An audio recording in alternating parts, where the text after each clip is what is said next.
Hi, hello guys, welcome back to our YouTube channel. ನಾನು ನಿಮ್ಮ ಚೈತ್ರ. ಎಲ್ಲರೂ ಹೇಗಿದ್ದೀರಾ? ನಾನಂತೂ ಸೂಪರ್ ಆಗಿದ್ದೀನಿ. ನೀವು ಕೂಡ ತುಂಬಾನೇ ಚೆನ್ನಾಗಿದ್ದೀರಾ ಅಂತ ಭಾವಿಸ್ತಾ ಇವತ್ತಿನ ವ್ಲಾಗ್ನ ಸ್ಟಾರ್ಟ್ ಮಾಡೋಣ ಬನ್ನಿ. ಇವತ್ತು ಒಂದು ಮೋಸ್ಟ್ ಇಂಪಾರ್ಟೆಂಟ್ ಅಂದರೆ ಬೆನಿಫಿಟ್ ಇರುವಂಥದ್ದು, ಯೂಸ್ಫುಲ್ ಆಗಿರುವಂಥ ಒಂದು ವಿಡಿಯೋನ ನಾನು ನಿಮ್ಮ ಜೊತೆ ಶೇರ್ ಮಾಡ್ಕೊಳ್ಳೋದಕ್ಕೆ ಇಷ್ಟಪಡ್ತೀನಿ. ಅದು ಬಂದು ಒಂದು ಸೂಪರ್ ಆಗಿರುವಂಥ ಫೇಸ್ ಪ್ಯಾಕ್. ಯಾವುದೇ ರೀತಿ ದುಡ್ಡು ಕೂಡ ಖರ್ಚಾಗಲ್ಲ. ಎಲ್ಲ ಮನೆಯಲ್ಲೇ ಇರುವಂಥ ಐಟಮ್ಸ್ ಎಲ್ಲರ ಮನೆಯಲ್ಲೂ ಇದ್ದೇ ಇರುತ್ತೆ. ಇಲ್ಲ ಅಂದ್ರೂ ಅಕ್ಕಪಕ್ಕದ ಅಂಗಡಿಗಳಲ್ಲೂ ಕೂಡ ಸಿಗುತ್ತೆ. ಎಲ್ಲೂ ತುಂಬ ದೂರ ಹೋಗಬೇಕು ಅನ್ನೋದು ಕೂಡ ಇರೋದಿಲ್ಲ. ಸೊ ಅಂಥದ್ದೊಂದು ಸೂಪರ್ ಆಗಿರೋ ಯೂಸ್ಫುಲ್ ರೆಮಿಡಿನ ನಾನಿವತ್ತು ನಿಮ್ಮ ಜೊತೆ ಶೇರ್ ಮಾಡ್ಕೋತಾ ಇದ್ದೀನಿ. ಅದಕ್ಕೂ ಮುಂಚೆ ಇನ್ನು ಯಾರೆಲ್ಲ ನನ್ನ ಚಾನಲ್ನ ಸಬ್ಸ್ಕ್ರೈಬ್ ಮಾಡ್ತೀರಾ, ನೋಡ್ತಾ ಇದ್ದೀರಾ, ಪ್ಲೀಸ್ ಸಬ್ಸ್ಕ್ರೈಬ್ ಮಾಡ್ಕೊಂಡು ನೋಡಿ. ಹಾಗೆ ಸಬ್ಸ್ಕ್ರೈಬ್ ಮಾಡಿರೋರು ನಿಮ್ಮ ಫ್ಯಾಮಿಲಿ ಫ್ರೆಂಡ್ಸ್ ಕೂಡ ಶೇರ್ ಮಾಡಿ ಸಬ್ಸ್ಕ್ರೈಬ್ ಮಾಡ್ಕೊಳ್ಳೋದಕ್ಕೆ ಹೇಳಿ. ನಿಮ್ಮ ಸಪೋರ್ಟ್ ನನಗೆ ತುಂಬಾ ಇಂಪಾರ್ಟೆಂಟ್. ಹಾಗೆ ಈ ಒಂದು ವಿಡಿಯೋ ನಿಮಗೆ ಇಷ್ಟ ಆದಲ್ಲಿ ಲೈಕ್ ಮಾಡಿ. ಹಾಗೆ ನಾನು ಕೊಟ್ಟಂಥ ಇನ್ಫಾರ್ಮೇಷನ್ಸ್ ಅಥವಾ ಈ ಯೂಸ್ಫುಲ್ ಅಂತ ಅನಿಸ್ತು ಈ ವಿಡಿಯೋ ಅಂತ ಅಂದರೆ ಕಮೆಂಟ್ ಕೂಡ ಮಾಡಿ ತಿಳಿಸಿ. ಸೊ ಮತ್ತೆ ತಡ, ಬನ್ನಿ ಇವತ್ತಿನ ವಿಡಿಯೋನ ಕ್ವಿಕ್ಕಾಗಿ ಸ್ಟಾರ್ಟ್ ಮಾಡೋಣ. ಇವತ್ತು ನಾನು ತಿಳಿಸ್ಕೊಡ್ತಿರೋ ರೆಮಿಡಿ ಬಂದು ಪಿಂಪಲ್ಸ್ ಇರುತ್ತೆ ಅಥವಾ ಪಿಂಪಲ್ಸ್ ಆಗಿ ಮಾರ್ಕ್ ನಿಂತುಬಿಟ್ಟಿರುತ್ತೆ.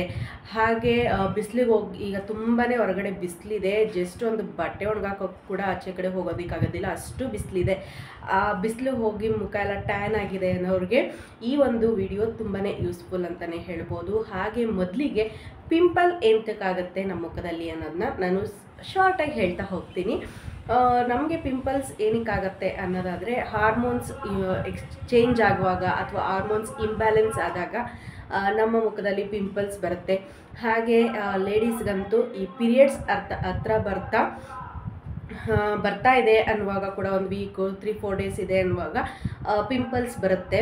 ನನಗಂತೂ ಎಕ್ಸ್ಪೆಷಲಿ ಬಂದೇ ಬರುತ್ತೆ.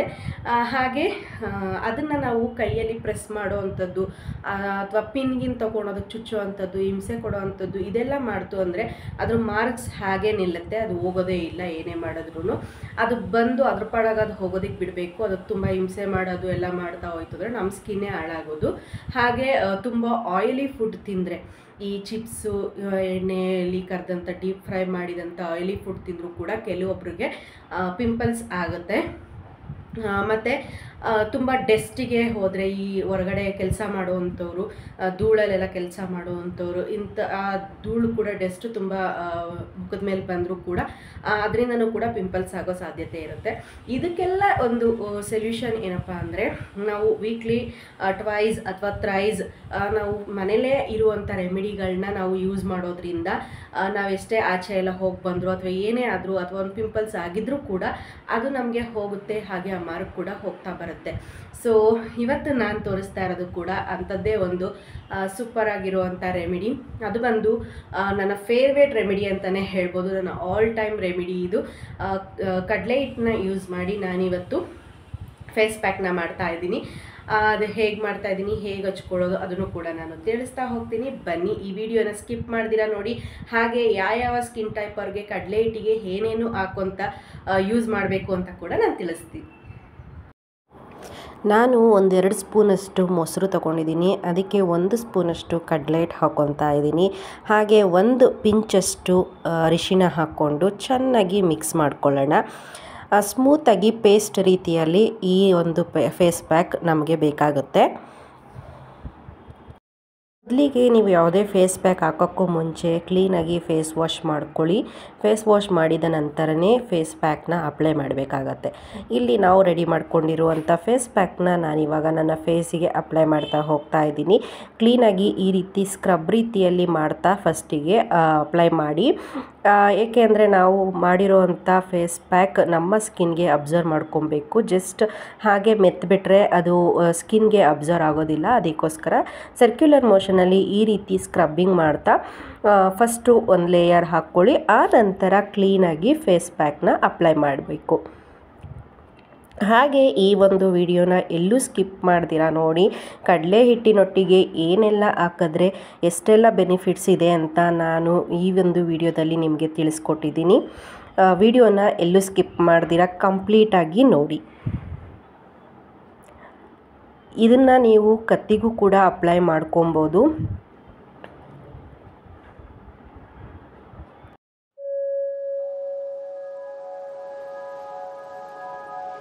ಪ್ಯಾಕ್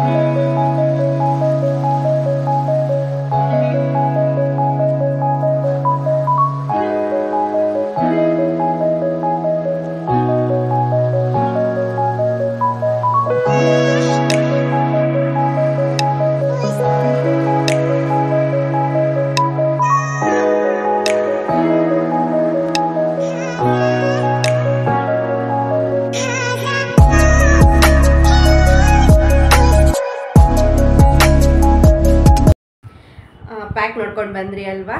ಸೊ ಇವಾಗ ಅದು ಡ್ರೈ ಆಗೋ ತನಕ ನಾನು ಸ್ವಲ್ಪ ಟೈಮ್ ತೊಗೊತೀನಿ ಅಷ್ಟೇ. ಫಸ್ಟಿಗೆ ನಾನು ಕಡಲೆ ಹಿಟ್ಟಿನ ಜೊತೆಗೆ ಹನಿ ಜೇನುತುಪ್ಪನ ಹಾಕ್ಕೊಂಡ್ರೆ ಏನು ಯೂಸ್ ಆಗುತ್ತೆ ಅಂತ.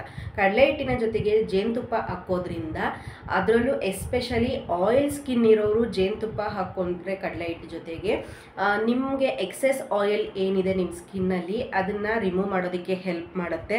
ಹಾಗೆ ಆಯಿಲ್ ಸ್ಕಿನ್ ಅವ್ರಿಗೆ ಇದು ಪರ್ಫೆಕ್ಟ್ ಅಂತಲೇ ಹೇಳ್ಬೋದು. ನಿಮ್ಮ ಸ್ಕಿನ್ನ ಕ್ಲೀನಪ್ ಮಾಡುತ್ತೆ, ಕ್ಲಿಯರ್ ಮಾಡುತ್ತೆ ಅಂತಲೇ ಹೇಳ್ಬೋದು. ತುಂಬಾ ಆಯಿಲಿ ಸ್ಕಿನ್ ಇರುತ್ತಲ್ವ, ಅವರಿಗೆ ಇದೊಂದು ಕಡಲೆ ಹಿಟ್ಟಿನ ರೊಟ್ಟಿಗೆ ಜೇನುತುಪ್ಪ ಹಾಕೋದ್ರಿಂದ ನಿಮ್ಮ ಎಕ್ಸೆಸ್ ಆಯಿಲ್ ಏನಿದೆ ಫೇಸಲ್ಲಿ ಅದನ್ನು ರಿಮೂವ್ ಮಾಡುತ್ತೆ. ಇವಾಗ ನಾನು ತೋರಿಸ್ತಾ ಇರೋದು ಕಡಲೆ ಹಿಟ್ಟಿನೊಟ್ಟಿಗೆ ನಿಂಬೆಹಣ್ಣು ಅಂದರೆ ಲೆಮನ್ ಡ್ರಾಪ್ಸ್ನ ಹನಿನ ಹಾಕಿದ್ರೆ ಏನಾಗುತ್ತೆ ಅಂತ. ಕಡಲೆ ಹಿಟ್ಟಿನ ಹೊಟ್ಟಿಗೆ ನಿಂಬೆಹಣ್ಣು ಹಾಕೋದ್ರಿಂದ ಅದರಲ್ಲಿ ವಿಟಮಿನ್ ಸಿ ಕೂಡ ಇರೋದ್ರಿಂದ ನಮಗೆ ಸನ್ ಟ್ಯಾನ್ ಆಗಿರುತ್ತಲ್ವ ನಮ್ಮ ಫೇಸಲ್ಲಿ, ಆ ಸನ್ ಟ್ಯಾನ್ನೆಲ್ಲ ರಿಮೂವ್ ಮಾಡುತ್ತೆ. ಹಾಗೆ ಸ್ಕಿನ್ಗೆ ಗ್ಲೋನೆಸ್ ಕೊಡುತ್ತೆ. ಸೊ ವಿಟಮಿನ್ ಸಿ ಇರೋದ್ರಿಂದ ನಮಗೆ ಇಷ್ಟೆಲ್ಲ ಬೆನಿಫಿಟ್ಸ್ ನಮ್ಮ ಸ್ಕಿನ್ನಿಗೆ ಸಿಗುತ್ತೆ. ನಾನು ಇವಾಗ ಹೇಳ್ತಾ ಇರೋದು ಕಡಲೆ ಹಿಟ್ಟಿನ ಹೊಟ್ಟಿಗೆ ಹಾಲನ್ನ ಹಾಕ್ಕೊಂಡ್ರೆ ಏನಾಗುತ್ತೆ ಅಂತ. ಕಡಲೆ ಹಿಟ್ಟಿನ ಜೊತೆಗೆ ಹಾಲನ್ನ ಹಾಕೋದ್ರಿಂದ ನಮ್ಮ ಸ್ಕಿನ್ಗೆ ಮಾಯಿಶ್ಚರೈಸನ್ ಸಿಗುತ್ತೆ, ನ್ಯಾಚುರಲ್ ಆಗಿ ನಮ್ಮ ಸ್ಕಿನ್ಗೆ ಮಾಯಿಶ್ಚರೈಸ್ ಸಿಗುತ್ತೆ ಅಂತ ಹೇಳ್ಬೋದು. ಹಾಲಿನ ಪದಾರ್ಥ ಯಾವುದೇ ಇರ್ಬೋದು ಅದೆಲ್ಲನೂ ಕೂಡ ನಮ್ಮ ಸ್ಕಿನ್ನಿಗೆ ಮಾಯಿಶ್ಚರೈಸ್ ಕೊಡುತ್ತೆ ಅಂತಲೇ ಹೇಳ್ಬೋದು. ಅದಕ್ಕೋಸ್ಕರ ಸ್ಕಿನ್ನಿಗೆ ಒಳ್ಳೆ ಗ್ಲೋ ಕೊಡುತ್ತೆ, ಹಾಗೆ ಸ್ಕಿನ್ನ ಹೈಡ್ರೇಟ್ ಮಾಡುತ್ತೆ, ಮಾಯಿಶ್ಚರೈಸರ್ ಕೊಡುತ್ತೆ. ಹಾಗೆ ಕಡಲೆ ಹಿಟ್ಟನ್ನ ಡ್ರೈ ಸ್ಕಿನ್ ಅವರು ಹಾಕ್ತೀವಿ ಅಂತ ಅಂದರೆ ಅವ್ರಿಗೂ ಕೂಡ ತುಂಬ ಒಳ್ಳೆ ಬೆನಿಫಿಟ್ಸ್ ಇದೆ. ಡ್ರೈ ಸ್ಕಿನ್ ಅವ್ರಿಗೂ ಕೂಡ ಪಿಂಪಲ್ಸ್ ಎಲ್ಲ ರಿಮೂವ್ ಮಾಡುತ್ತೆ. ಹಾಗೆ ನಂದು ಕೂಡ ಡ್ರೈ ಸ್ಕಿನ್, ಬಟ್ ನನಗೆ ಕಡಲೆ ಹಿಟ್ಟು ತುಂಬಾ ಯೂಸ್ಫುಲ್ ಆಗುತ್ತೆ. ನನಗೆ ಯಾವುದೇ ರೆಮಿಡಿ ಯೂಸ್ ಮಾಡಿದ್ರು ಕೂಡ ಅಷ್ಟು ವರ್ಕ್ ಆಗೋದಿಲ್ಲ. ನಂಗೆ ಕಡಲೆ ಹಿಟ್ಟು ವಾರದಲ್ಲಿ 1-2 ಸಲ ಆಗ್ತು ಅಂದರೆ ನನ್ನ ಸ್ಕಿನ್ ತುಂಬಾ ಕ್ಲಿಯರಾಗಿ ಆಗುತ್ತೆ, ಹಾಗೆ ಫೇರ್ ಕೂಡ ಕಾಣಿಸ್ತಾ ಇರುತ್ತೆ. ಅಂದರೆ ಡ್ರೈ ಸ್ಕಿನ್ ಅವರು ತುಂಬ ದಿನ ಯೂಸ್ ಮಾಡೋದು ಆ ರೀತಿ ಮಾಡಬಾರ್ದು. ವಾರದಲ್ಲಿ 2 ದಿನ ಯೂಸ್ ಮಾಡಿದ್ರೆ ಸಾಕು. ಕಡಲೆ ಹಿಟ್ಟಿನ ಯಾವುದೇ ರೆಮಿಡಿ ಆದರೂ ಕೂಡ ವಾರದಲ್ಲಿ 2 ದಿನ ಯೂಸ್ ಮಾಡಿ. ಅದೇ ಆಯಿಲಿ ಸ್ಕಿನ್ ಅವರಾದರೆ ಅವ್ರಿಗೆ ನೋ ಇಶ್ಯೂಸ್, ಆರಾಮಾಗಿ ಯೂಸ್ ಮಾಡ್ಬೋದು. ನೀವು ವಾರದಲ್ಲಿ ಒಂದು 3-4 ದಿನ ಯೂಸ್ ಮಾಡಿದ್ರೂ ಯಾವುದೇ ಪ್ರಾಬ್ಲಮ್ ಆಗೋದಿಲ್ಲ. ನೀವು ಆರಾಮಾಗಿ ಕಡಲೆ ಹಿಟ್ಟಿನೊಟ್ಟಿಗೆ ನಾನೀಗ ಹೇಳಿದಂಥ ಯಾವುದೇ ಒಂದನ್ನ ರೆಮಿಡಿನ ಹಾಕ್ಕೊಂಡು ಯೂಸ್ ಮಾಡ್ಬೋದು. ಹಾಗೆ ಡ್ರೈ ಸ್ಕಿನ್ ಅವ್ರಿಗೆ ಕಡಲೆ ಹಿಟ್ಟಿನ ಜೊತೆಗೆ ಮೊಸರು ಅಥವಾ ಹಾಲು ಈ ರೀತಿ ಹಾಕ್ಕೊಳ್ಳೋದ್ರಿಂದ ಸ್ಕಿನ್ನು ತುಂಬ ಡ್ರೈನೆಸ್ ಅನಿಸೋದಿಲ್ಲ.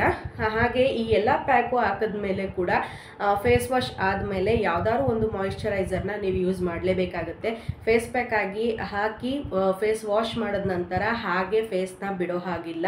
ಯಾವುದಾದ್ರು ಒಂದು ಫೇಸ್ ಪ್ಯಾಕ್ ಹಾಕಿದ ನಂತರ ಯಾವುದೇ ಆಗಲಿ ನೀವು ಯಾವ್ದು ಯೂಸ್ ಮಾಡ್ತೀರಾ ಆ ಒಂದು ಮಾಯಿಶ್ಚರೈಸರ್ನ ನೀವು ಅಪ್ಲೈ ಮಾಡಿ. ಅಪ್ಲೈ ಮಾಡೋದ್ರಿಂದ ನೀವು ಏನು ಮಾಡಿರ್ತೀರ, ಫೇಸ್ ಪ್ಯಾಕ್ ಹಾಕಿದಾಗ ನಿಮ್ಮ ಸ್ಕಿನ್ ತುಂಬಾ ಸಾಫ್ಟ್ ಆಗಿರುತ್ತೆ, ಡೆಲಿಕೇಟೆಡ್ ಆಗಿರುತ್ತೆ. ಮತ್ತೆ ಹೊರಗಡೆ ಹೋದಾಗ ಧೂಳು ತಕ್ಷಣ ಅಬ್ಸರ್ವ್ ಮಾಡಿಬಿಡುತ್ತೆ. ಆವಾಗ ನೀವು ಒಂದು ಮಾಯಿಶ್ಚರೈಸರು ಅಥವಾ ಸ್ಕ್ರೀನ್ ಲೋಷನ್ಸು ಯಾವುದಾದ್ರು ಒಂದು ಅಪ್ಲೈ ಮಾಡಿತ್ತು ಅಂದರೆ ಅವೆಲ್ಲನೂ ಕೂಡ ಅವಾಯ್ಡ್ ಆಗ್ತಾ ಬರುತ್ತೆ. ಹಾಗೆ ಕಡಲೆ ಹಿಟ್ಟನ್ನ ನಾವು ಪ್ರತಿದಿನ ಸ್ನಾನಕ್ಕೂ ಕೂಡ ಯೂಸ್ ಮಾಡ್ಬೋದು. ಸೋಪ್ ಬದಲಿಗೆ ಕಡಲೆ ಹಿಟ್ಟಿನಲ್ಲೇ ಕೂಡ ಯೂಸ್ ಮಾಡ್ಬೋದು. ಈವನ್ ಮಕ್ಳಿಗೂ ಕೂಡ ಕಡಲೆ ಹಿಟ್ಟಿನಿಂದ ಸ್ನಾನ ಮಾಡಿಸ್ಬೋದು. ಅದರಲ್ಲೂ ಈ ಸಮ್ಮರ್ ಇರೋದ್ರಿಂದ ಸೋಪ್ಗಿಂತ ಕಡಲೆ ಹಿಟ್ಟೇ ಬೆಟರ್ ಅಂತ ನಾನು ಹೇಳೋಕ್ಕೆ ಇಷ್ಟಪಡ್ತೀನಿ. ಹಾಗೆ ಈ ಒಂದು ವಿಡಿಯೋ ನಿಮಗೆ ಇಷ್ಟ ಆದಲ್ಲಿ ಲೈಕ್ ಮಾಡಿ, ಶೇರ್ ಮಾಡಿ, ಕಮೆಂಟ್ ಮಾಡಿ. ಈ ಒಂದು ವಿಡಿಯೋ ನಿಮಗೆ ಯೂಸ್ಫುಲ್ ಅನಿಸ್ತು ಅಂದರೆ ನಿಮ್ಮ ಫ್ರೆಂಡ್ಸ್ ಆ್ಯಂಡ್ ಫ್ಯಾಮಿಲಿಗೂ ಕೂಡ ಶೇರ್ ಮಾಡಿ. ಹಾಗೆ ಬನ್ನಿ, ಈಗ ಫೇಸ್ ವಾಶ್ ಡ್ರೈ ಆಗಿರುತ್ತೆ, ಫೇಸ್ ವಾಶ್ ಮಾಡ್ಕೊಂಡು ಬರೋಣ. ಈ ಒಂದು ಪ್ಯಾಕ್ನ ನಾನು 10 to 15 ಮಿನಿಟ್ಸ್ ನಾನು ಬಿಟ್ಟಿದ್ದೀನಿ. ಈಗ ಕ್ಲೀನಾಗಿ ಡ್ರೈ ಆಗಿದೆ. ಬನ್ನಿ ವಾಶ್ ಮಾಡ್ಕೊಂಡು ಬರೋಣ. ಸೊ ನೋಡ್ಬೋದು ಫ್ರೆಂಡ್ಸ್, ನಾನೀಗ ಫೇಸ್ ವಾಶ್ ಮಾಡ್ಕೊಂಡು ಬಂದಿದ್ದೀನಿ. ಯಾವುದೇ ರೀತಿ ಸೋಪು ಅಥವಾ ಫೇಸ್ ವಾಶ್ನ ಯೂಸ್ ಮಾಡಬೇಡಿ. ಜಸ್ಟ್ ಪ್ಲೇನ್ ವಾಟರಲ್ಲಿ ಅಥವಾ ಬೆಚ್ಚಗಿರೋ ನೀರಿನಲ್ಲಿ ಮಾತ್ರನೇ ವಾಶ್ ಮಾಡ್ಕೊಂಡು ಬನ್ನಿ. ತುಂಬ ಸುಡೋ ನೀರನ್ನು ಕೂಡ ಯೂಸ್ ಮಾಡಬೇಡಿ. ಸೊ ವಾಶ್ ಮಾಡ್ಕೊಂಡು ಬಂದು ಈ ರೀತಿ ಕ್ಲೀನಾಗಿ ಟವಲ್ನಲ್ಲಿ ಟ್ಯಾಪ್ ಮಾಡಿ ಅದಕ್ಕೊಂದು ಸೂಪರಾಗಿರೋವಂಥ ನಿಮ್ಮ ಹತ್ರ ಯಾವುದಿದೆ ಆ ಒಂದು ಮಾಯಿಶ್ಚರೈಸರ್ನ ಅಪ್ಲೈ ಮಾಡಿದ್ರೆ ನಮ್ಮ ಸ್ಕಿನ್ ಕೇರ್, ಇವತ್ತಿನ ಸ್ಕಿನ್ ಕೇರ್ ಅದ್ಭುತವಾಗುತ್ತೆ. ಇದನ್ನು ಒಂದು ಸಲ ನೀವು ಟ್ರೈ ಮಾಡಿ, ನಿಜವಾಗ್ಲೂ ಒಳ್ಳೆ ರಿಸಲ್ಟ್ ಸಿಗುತ್ತೆ ಅಂತಲೇ ಹೇಳ್ಬೋದು. ಹಾಗೆ ನಾನು ಈ ಒಂದು ವಿಡಿಯೋದಲ್ಲಿ ನಿಮಗೆ ತಿಳಿಸ್ಕೊಟ್ಟಿರುವಂಥ ಬೇರೆ ಬೇರೆ ರೀತಿಯಲ್ಲಿ ಕಡಲೆ ಹಿಟ್ಟಿನೊಟ್ಟಿಗೆ ಏನೆಲ್ಲ ಹಾಕೊಬೋದು ಅದನ್ನು ಕೂಡ ಯೂಸ್ ಮಾಡಿ ನೋಡಿ. ನಿಮ್ಮ ಸ್ಕಿನ್ ಟೈಪ್ ಹೇಗಿದೆ ಅದ್ರ ಪ್ರಕಾರ ನೀವು ಅದಕ್ಕೆ ಏನು ಬೇಕು ಅದನ್ನು ಹಾಕ್ಕೊಂಡು ಟ್ರೈ ಮಾಡಿದ್ರೆ ಖಂಡಿತವಾಗ್ಲೂ ನಿಮ್ಗೊಂದು ಒಳ್ಳೆ ರಿಸಲ್ಟ್ ಸಿಗುತ್ತೆ. ಹಾಗೆ ಹೋಮ್ ರೆಮಿಡಿ ಆಗಿರೋದ್ರಿಂದ ನಿಮಗೆ ಯಾವುದೇ ರೀತಿ ಸೈಡ್ ಎಫೆಕ್ಟ್ ಕೂಡ ಇರೋದಿಲ್ಲ. ಈ ಒಂದು ವಿಡಿಯೋ ನಿಮಗೆ ಇಷ್ಟ ಆಗಿದೆ ಅಂತ ಭಾವಿಸ್ತೀನಿ. ಇಷ್ಟ ಆಗಿದರೆ ಖಂಡಿತವಾಗ್ಲೂ ಲೈಕ್ ಮಾಡಿ, ಶೇರ್ ಮಾಡಿ, ಕಮೆಂಟ್ ಮಾಡಿ. ಹಾಗೆ ಇನ್ನೂ ಯಾರು ನನ್ನ ಚಾನಲ್ನ ಸಬ್ಸ್ಕ್ರೈಬ್ ಮಾಡ್ದಿರಾ ನೋಡ್ತಾ ಇದ್ದೀರಾ, ಪ್ಲೀಸ್ ಸಬ್ಸ್ಕ್ರೈಬ್ ಮಾಡ್ಕೊಂಡು ನೋಡಿ. ಹಾಗೆ ಸಬ್ಸ್ಕ್ರೈಬ್ ಮಾಡಿರೋರು ಈ ವಿಡಿಯೋ ನಿಮಗೆ ಇಷ್ಟ ಆಗಿದ್ದರೆ, ಯೂಸ್ಫುಲ್ ಅನಿಸಿದ್ರೆ ನಿಮ್ಮ ಫ್ಯಾಮಿಲಿ ಫ್ರೆಂಡ್ಸ್ಗೂ ಕೂಡ ಶೇರ್ ಮಾಡಿ. ಸಿಗೋಣ ಮತ್ತೊಂದು ಇಂಟ್ರೆಸ್ಟಿಂಗ್ ವಿಡಿಯೋದಲ್ಲಿ. ಅಲ್ಲಿವರೆಗೂ keep watching. Love you a lot. Thanks for your support. Thank you.